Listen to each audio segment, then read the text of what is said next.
And post the swearing-in ceremony last evening at the Rashtrapati Bhavan, Prime Minister Modi has a packed schedule today.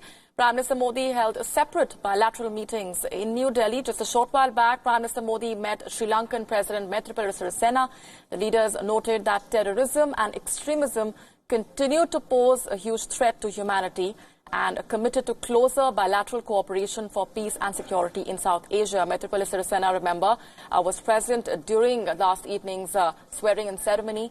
BIMSTEC nation leaders were a key highlight of those who attended. Prime Minister Modi also held a meeting with the Prime Minister of Mauritius, Pravind Kumar Jagnnath. Both leaders agreed to work together to achieve milestones in terms of security and growth of the two countries. Prime Minister Modi will be making his first neighborhood visit to Sri Lanka and the Maldives next week. Prime Minister Modi also held a bilateral meeting with the Nepal Prime Minister KP Sharma Oli. Last year, Prime Minister Modi visited Nepal for the 4th BIMSTEC summit. In 2016, India had called leaders of BIMSTEC countries for a meeting in Goa during the BRICS summit. Prime Minister Modi's last bilateral of the day was with Bhutan Prime Minister Lote Tshering. Yesterday, India had invited the leaders of the BIMSTEC grouping for the oath-taking ceremony of Narendra Modi as part of its Neighbourhood First and Act East policies. Prime Minister Modi's first bilateral after being sworn in was with Kyrgyzstan President Sooronbay Jeenbekov. Kyrgyzstan is the chair of the Shanghai Cooperation Organization. Prime Minister Modi will be visiting the country in the second week of June for the SCO summit.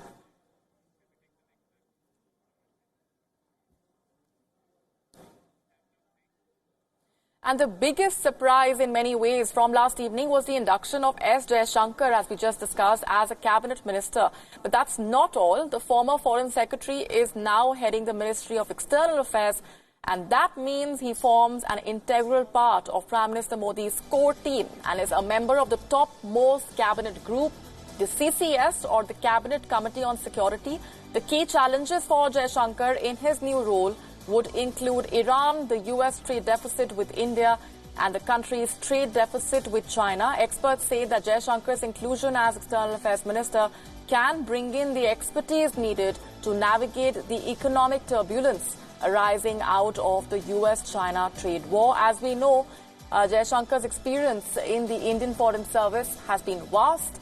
He's been India's longest-serving envoy in Beijing and an ambassador to the US. He has handled tricky issues with Washington, among them the civil nuclear deal and the Devyani Khobragade issue. Remember, when Narendra Modi took over as India's Prime Minister in 2014, Jaishankar emerged as his unofficial foreign policy advisor. Reports say he shares a rapport with the Prime Minister, and he caught Modi's attention when he visited China as the Gujarat Chief Minister in 2012. Jaishankar retired as Foreign Secretary in January 2018.